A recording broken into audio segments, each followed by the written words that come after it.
Welcome, ladies and gentlemen. Thank you so much for your great support always. I'm so grateful for your continued support to this channel. Thank you so much, ladies and gentlemen. They want to impeach James Orengo, the governor of Siaya, because James Orengo has rejected to join William Ruto's Raila Odinga broad-based praise and worship team. I was listening to the Luo professionals, in quote, I don't know how professional they are. They are claiming that it is now a high time all these governors from Nyanza must decide either to support and join William Ruto's choir team or they start the process of their impeachment.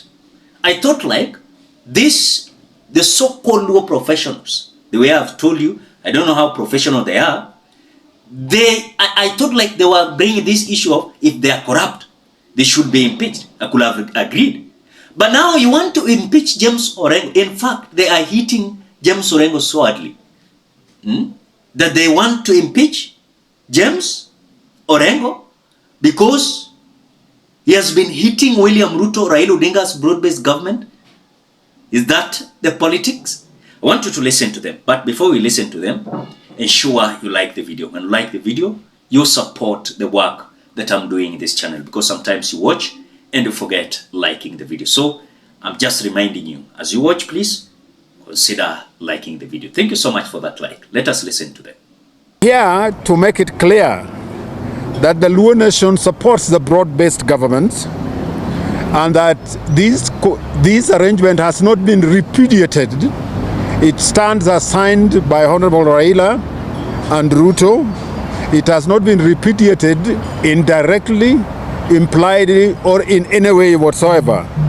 So we urge Honorable Orengo to allow those given opportunity to serve the government as Minister Wandai, Minister Mbadi, to carry on with his work.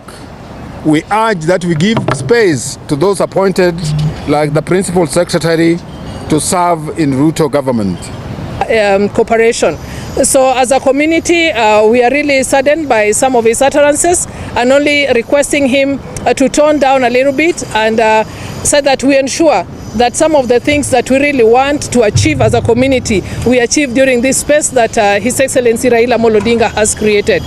What we want to tell Governor Orengo, at whatever he was trying to proclaim in this funeral, might not be nonsensical, but the struggles and the rights he's inviting us to fight for, this community has fought for those rights, those freedoms for far too long. Currently, we are more interested in economic freedoms that can only be achieved if you work with the national government.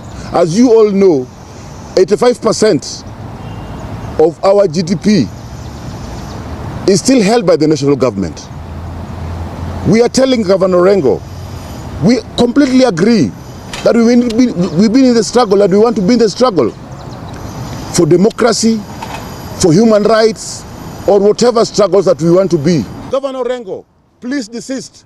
And if you don't, we will bring the war to your doorstep, including thinking of impeachment, because this is gross misconduct. The county government must work alongside the national government. And that is what we say.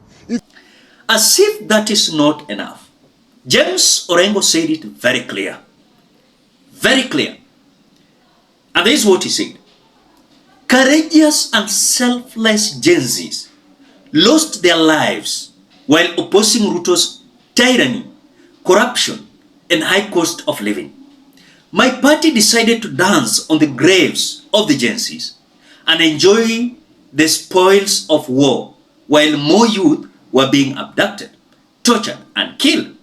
As a party, we have betrayed everything we stood for, and we betray Kenya. That is what James Orengo said. As if that is not enough, I saw Samuel Atandi. Is this Samuel Atandi, coming out to attack Raila Odinga in Parliament yesterday. That they are busy making policies to assist their broad-based government. But like in Orengo, they are busy attacking the government. So it is now a crime. Anyone who is not supporting the broad-based government should be removed, should be impeached. Listen to very useless Samatandi. We are in government and we are participating in creating policies for this government. And we are supporting this government inside, outside parliament, wherever we are. I want to tell my governor, the Governor James Orengo, Honorable Speaker, yes. Last weekend we were at a funeral in Siaya when the president came to condole with us. And my governor made certain remarks that were really distasteful. I want to tell Governor Orengo that Lubos were not created to stay in opposition. I know that he has been in opposition since he was born, and that there's nothing else he understands other than opposition. He is a poor manager. The country that he's supposed to run is doing badly. We want to urge him to focus on running Siaya County. That is the job he has been given to do. The affairs of the country now, the president is doing very well, he's in charge, and some of us are also holding positions that are assisting the country to move forward. Let Governor Orengo focus on Siaya affairs.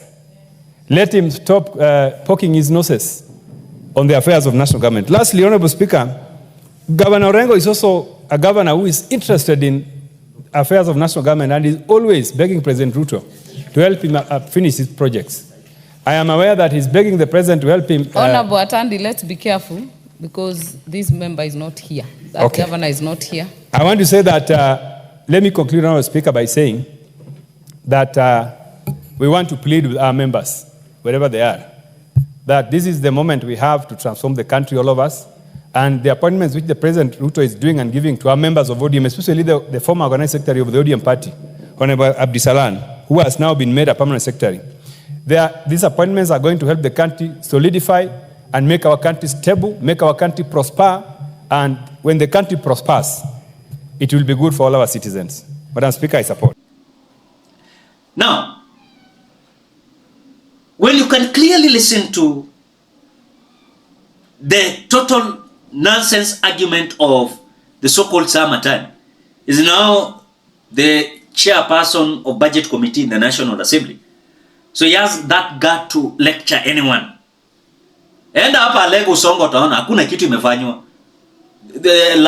Was it last December? Last December was in Alego Songo. Hakuna chochote imefanywa huko. Those who are coming Alego can tell you, Samatende is just a choir master in ODM, but doing totally nothing. These are members of parliament that should be removed. Hajawahi apia hata number in the constituencies we are having in Siaya. Atende jawa apia hata number 3. You know, doing nothing. So now he has been given the position of the budget committee.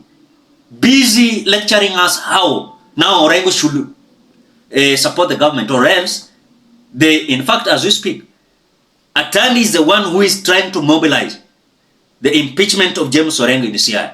But he's not going to succeed. I thought walikuwa wanataka ku impeach James Orengo because he's corrupt. I think hata mimi ningekuwa hapo niseme nyewe hapa kuna issue. But you want to impeach James Orengo because he's not praising and worshiping William Ruto. Total nonsense. James Orengo said this: my stand against Ruto has not changed. He is a corrupt and vengeful man who has unfortunately gotten away with many crimes that have affected our people. A bread sharing deal doesn't automatically change everything. Doesn't change everything. That is what James Orengo said. He said. Then you people, you are being convinced, carried like fools, and listen to people like akina Samotani. Samotani watu inakuanga bendera ufuata upepo. A member of parliament who cannot stand strong and say his opinion. Sometimes I look at them, then I'm asking myself, you people you are having now seats, whatever Atani should be doing, vile wali complainia Ndini Nyoro, at Ndini Nyoro anabeba pesa kupeleka Kiaru, siya pia bebe pesa peleke Alego Usonga. That is it. That is it. Let these members of parliament who complain, lakini at least Alego Usonga inaendelea. By the way, let me tell you, Huyu Sam Atandi is among those individuals whom ukijaribu kumpinga Alego Songa anaplan magoons pale wanakupasua kichwa. They don't care because they know they are in the authority. You know, their business is to praise and worship individuals, not to work for the people. Why should they? And they know if they praise Raila, they praise William Ruto, they're going to eat. These people are busy making money. So let me tell the so-called law professionals, hold your useless statements. It doesn't make sense. Then you call yourself law professionals. Some kind of idiots collecting themselves saying that now James Orengo should be impeached because he's not supporting William Ruto. Is there any constitution that has said that William Ruto must praise and worship William Ruto? The only thing that I know that is in the constitution, the county government must have an intact relationship with the national government. And in terms of sharing of resources, there is a law that stipulates how the resources is being divided and disbursed in our various counties.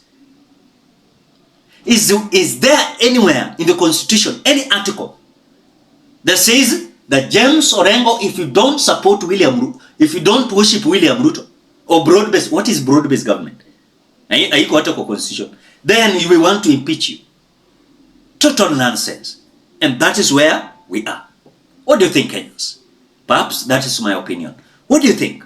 Drop your opinion at the comment section below. Otherwise, thank you so much because of your great support. Please consider subscribing, liking, commenting, and sharing this video. Bye-bye till you meet in another video.